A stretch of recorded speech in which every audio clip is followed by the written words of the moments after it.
तमाम तरह के मुद्दे आप सरकार के बीच में उठाते हैं और प्रशासन के बीच में जब सुनवाई आम जनता के बीच में होती है तो आप उसका हल कैसे निवारण कैसे निकालते होगी? का मुझे सामना करना पड़ता है और इन चीज़ों का सामना करते हुए कभी कभी तो भाई गुंडा भी बनना पड़ता है। ये है क्या बात। हकीकत बात है, क्योंकि देखो दूसरों को अगर न्याय दिलाना है तो उसके लिए लड़ने वाला ही गुंडा कहलाता है क्या? अभी की जनरेशन में। मतलब ये भूलना पड़ता है कि मुझे कि ये मैं मीडिया में हूँ, सिर्फ मैं माइक ही उठा सकता हूँ नहीं, अगर सुरक्षा की जगह आती है तो मैं हर चीज लेके चल सकता हूँ। तो बस लोग खुश रहें, लोगों के साथ गलत ना हो, बस यही सोचना पड़ जाता है। क्या बात। प्रदीप भैया, आप काफी पावरफुल भी हैं, एनर्जी भी हैं, ऊर्जावान भी लगते हैं और काफी जाने माने एक्सपर्ट भी हैं। अगर मैं देखा जाए तो शिक्षा स्तर पर आपका इसमें क्या योगदान रहता है? शिक्षा जो सबसे ज्यादा जरूरी है, पहली बात तो मतलब हर व्यक्ति को शिक्षित होना चाहिए। लेकिन अगर मैं दोबारा दोहराऊंगा, शायद मैं फर्स्ट टाइम पे ये बोल भी चुका हूँ, लेकिन अगर शिक्षा आप नौकरी के लिए कर रहे हैं तो ये चीज गलत है। शिक्षित हो, सीखें, हर चीज जितनी ज्यादा हो सके, जितनी आपको शिक्षा मिल सके, जितनी किसी से ज्ञान मिल सके, वो हर टाइम हर समय लेना चाहिए। ठीक है। और कोई सोचे कि नहीं यार मैं इस चीज ये करके नौकरी करूंगा, तो भैया नौकरी सिर्फ तुम्हें मिलेगी जब शिक्षा तो एक अलग चीज है, फिर माइंडेड हर चीज होना जरूरी है, क्योंकि आजकल सभी लोग शिक्षित हैं। अगर आप सभी के सोच के चलेंगे कि सभी को नौकरी मिल जाए, जैसे 10 लोग की जरूरत है और 20 लोग नौकरी मांगने के लिए निकले हैं, तो 20 लोगों को वहां पे कैसे रखा जाएगा? आप समझो उस चीज को। तो देखो, वो जो शिक्षा पालो, उसके बाद बिजनेस करके अपना राजा बन जाओ, बस। क्या बात है, बहुत सुंदर है। आपने आज के हर युवाओं को शिक्षा पर जोर देने पर आपने विचार विमर्श किया है। आपने अपने तर्क पेश किए हैं कि आज के हर बच्चे आज के हर नौजवान अच्छी पढ़ाई करे, देश की सेवा करे और अपने आप को एक प्रबल दावेदार बनाए, एक उपयोगी बनाए, ताकि अपने गांव, अपने क्षेत्र और अपना परिवार एक नए दिशा की ओर लेकर चले और कोई भी अपने आप को हिम्मत से न तोड़े। ये सबसे पहला महत्वपूर्ण रहता है। प्रदीप भैया, आपसे कुछ एक सवाल है, हमारे मन में ये भी चल रहा है जी। कि एक्टिव जो मीडिया वाले होते हैं, जो पॉलिटिकल से संबंधित होते हैं, राजनीतिक सरकार प्रशासन से जुड़ाव होता ही है जी। तो सबसे ज्यादा आपसे जुड़ाव किस नेता से? मतलब आपका पूछना है, मैं थोड़ा सा समझ नहीं पाया, अब थोड़ा दोबारा से दोहरा सकेंगे? जी बिल्कुल सर, बिल्कुल सर। मेरा ये प्रश्न है कि एक्टिव मीडिया प्रशासन, प्रशासन का मतलब है राजनीति। जी जी। जो हम राजनीति, तो राजनीति के कौन से मंत्री से आपसे ज्यादा लगाव है, जो आपसे ज्यादा उनसे जुड़ाव है? अच्छा, तो ऐसा है कि हर किसी से मेरी बनती है, किसी से बुराई नहीं है। जहाँ भी जाता हूँ, जो भी बात कहूँ, वहाँ पे बात कटती नहीं है, इतना मैं जानता हूँ। तो मैं किसी इस शहर में किसी एक को तो नहीं दूंगा, मैं सभी को दूंगा, क्योंकि कोई भी मेरा पराया नहीं है, सारे अपने हैं। जहाँ भी कदम रख लिया समझो वो सब अपने हैं। क्या बात है। और किस नेता से आपसे ज्यादा काम होता है? आप किस से ज्यादा उम्मीद लगाते हो कि वो काम हमारे राजनीति में है तो जल्दी कर लेते हैं, तो कौन से आपसे उनसे कार्य ज्यादा अनुभव होता है उनसे?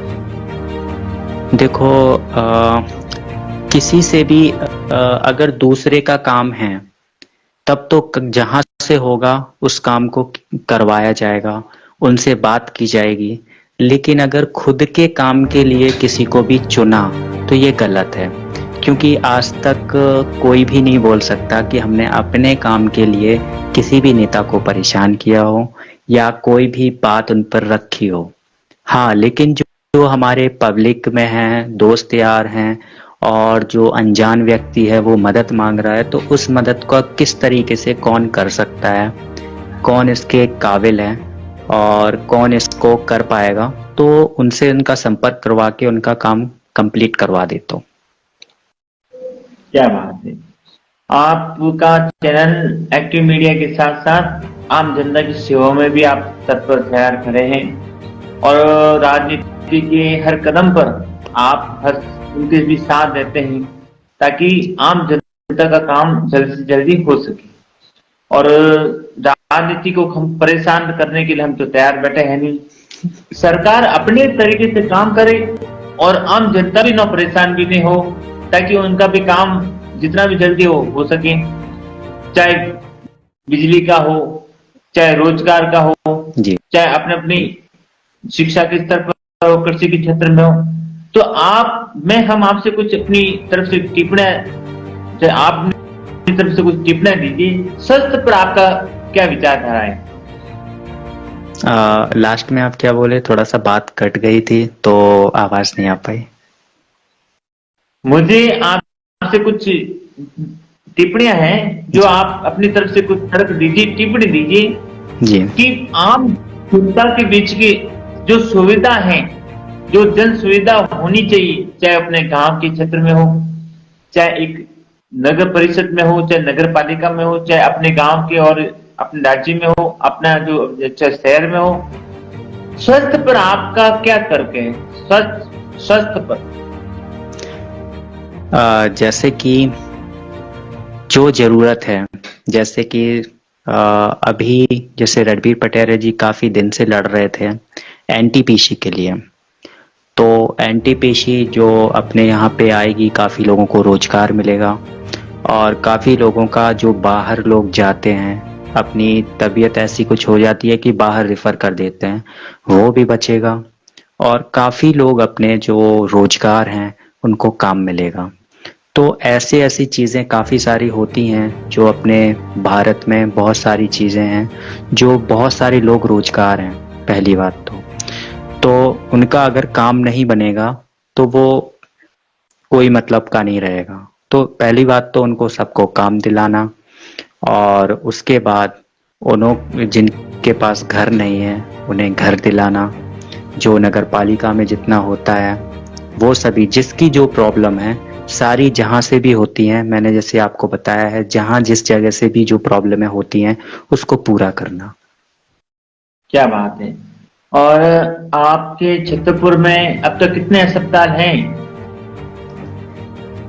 हमारे छतरपुर में काफी अस्पताल हैं।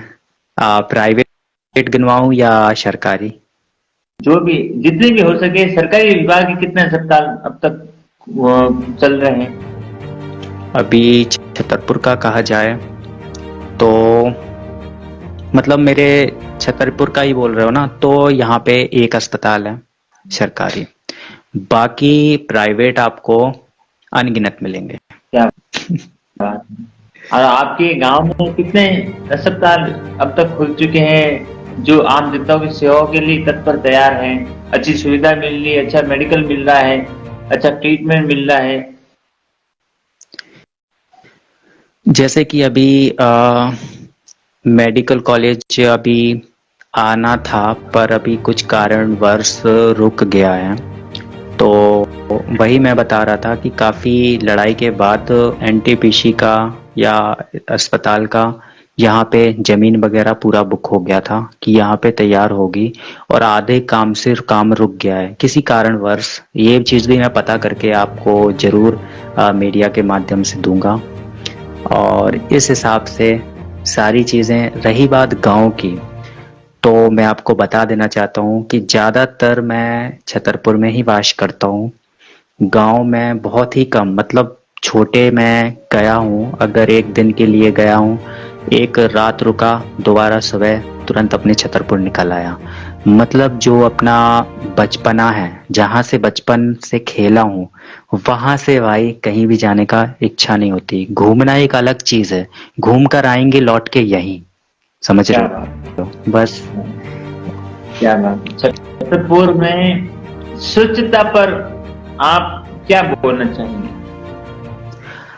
स्वच्छता तो पहले का तो काफी बेहतर नहीं था, लेकिन इस हिसाब से अभी काफी बेहतर नजर आ रहा है। और बहुत ही अच्छे तरीके से स्वच्छता रहती है। जैसे कि आपको मैं फिर भी एक आध बार जाके आपको वीडियो में दिखाऊंगा जरूर। और अपना जो ग्राउंड है, जो कि खेल वाला ग्राउंड, वो भी काफी बेहतर बना दिया गया है। और अब तो टीम क्रिकेट खेलने के लिए भी अलग अलग जगह से टीम आती है, और बढ़िया क्रिकेट भी चलता है। खेल का मैदान बहुत ही प्यारा बना दिया है। बस लेकिन एक कमी कर दी है, बस टाइमिंग टाइमिंग से खुलना हो गया है उसका।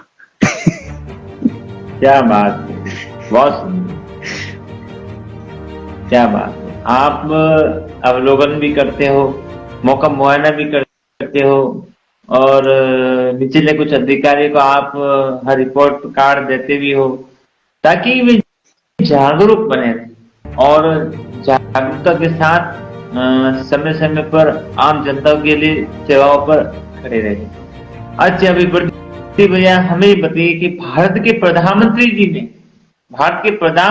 जी हमारे नरेंद्र भाई मोदी जी हमारे देश के विकास स्तर पर काफी गहराई से आगे लेके चल रहे हैं। जी। तो आप हमारे प्रधानमंत्री जी के बारे में क्या कहना चाहेंगे? जैसे कि प्रधानमंत्री जी ने जितना भी कार्य बढ़िया किया है, वो तो आप लोग सब देख ही रहे हैं। और बहुत अच्छे से, बस हमारी उनसे एक ही निवेदन रहेगा कि जो गाय हैं उनकी सुरक्षा की जाए। और ये चीज़ें बस, जितनी चीज़ें जो बताई गई हैं वो चीज़ को मांग पूरी की जाए। बस बाकी सब बढ़िया चल रहा है, और उनके हिसाब से भी काफ़ी बढ़िया चल रहा है। क्या बात है। बिल्कुल प्रदीप भैया, एक्टिव मीडिया इसके लिए काफी काम कर रही है। आम जनता जागरूक रहे, सतर्क रहे और हर जुर्म से बचे। आम जनता की सुविधाओं के लिए पुलिस प्रशासन भी तैयार है, मौजूद है। आप हर चीज के लिए निष्कर्ष निकालते हो। जब आपके बाजार के क्षेत्र में देखो, चाहे बैंक के माध्यम से देखो, काफी चोरियों की घटना होती है। यातायात भी आपने देखा ही होगा, जब असुविधा होती है तो कभी दुर्घटनाग्रस्त भी हो जाते हैं। इससे जनहानि का भी नुकसान बना रहता है। प्रतिभा, हमें ये बताइए कि आम जनताओं की सुरक्षा के लिए इसमें सबसे ज्यादा पहल किस में होना चाहिए, किस क्षेत्र में होना चाहिए? पहली बात तो, क्राइम दो चीज़ों से बनता है। एक मैं आपको बता चुका हूँ, दूसरा ये है कि काम ना मिलने के कारण रोजगार। सबसे बड़ी प्रॉब्लम रोजगार पे है। रोजगार अगर किसी के पास नहीं रहेगा तो वे उल्टे काम करेंगे, पैसे कमाने के लिए, घर चलाने के लिए, कुछ भी ऐसे काम करेंगे जिससे जो भी गलत चीज़ें हैं वो सारी लांग जाएंगे वो। तो इसीलिए कहना चाह रहा हूँ, रोजगार और ध्यान देना चाहिए कि कौन गलत है कौन सही है। बस इतना ध्यान करके आदमी चले तो हम ये गारंटी लेते हैं हमारी सोच से कभी अपराध बढ़ेगा ही नहीं। क्या बात, बहुत अच्छी बात है। आपने सुरक्षा के लिए हर पहल को आपने अपना एक कदम रखा है, और हम ही चाहते हैं कि हर आम जनता जो है प्रशासन की मदद ले। पारिवारिक का जो क्षेत्र है, चाहे समाज का है, चाहे अपने गांव का है, हर मुद्दे को प्रशासन के बीच में रखे, ताकि जुर्म भी न हो सके, और काम हो तो काम प्रशासन की निगरानी में होके रहे। तो इससे मीडिया का, प्रशासन का और आम जनता का भी सुविधा बनी रहती है, किसी बात का कोई जुर्म नहीं होता है। बिल्कुल। मुझे बताइए प्रदीप भैया कि आपके उधर विधायक साहब कौन है? अभी तो विधायक साहब ललिता जी, वो ललिता जी हैं, हाँ, यादव जी। और काम उनका बहुत ही सही चल रहा है। किसी का भी कॉल चला जाए, कोई भी उनके दरवाजे पर चला जाए, कोई भी काम लेकर चला जाए, तो उनका काम तुरंत ही किया जाता है। जैसे मोनू भैया हैं, और मोनू भैया की माता जी हैं विधायक जी। तो मोनू भैया और माता जी, जो भी एक कोई भी रहे, जैसे कोई चला गया है किसी कारणवश, कुछ काम आ गया है, तो कोई ना कोई तो वहाँ पे होता ही है। कोई को भी किसी चीज़ की ज़रूरत है, वहाँ पहुँच जाए और वो लोग कर देते हैं। मेरा कहना है थोड़ा सा राजनीति से हट के सवाल किए जाएं, क्योंकि राजनीति किसी को बुरा लग जाएगा, है ना। तो राजनीति से अपन थोड़ा सा हट के बात करते हैं, क्योंकि देखो राजनीति का मतलब कुछ अलग ही होता है ना, समझ सकते हो भाई। प्रदीप भैया, और हमें ये मैंने जैसे कि बताइए। बताया, सब अपने हैं, और मैं नहीं चाहता कि किसी को ठेस पहुंचे, किसी को खुशी हो इस चीज़ में, किसी को खुशी हो, किसी को ठेस पहुंचे, तो वो चीज़ देखो, किसी को अच्छा लगेगा, किसी को बुरा लगेगा। तो इस चीज़ से अपन थोड़ा सा हटके कि प्रदीप भैया, हमें ये बताइए कि मैंने कई बार सोशल मीडिया के माध्यम से आपके बारे में देख रहा हूँ कि आप कृषि उपज मंडी में आप जाते हो, वहाँ वीडियो भी अच्छी बनाते हो।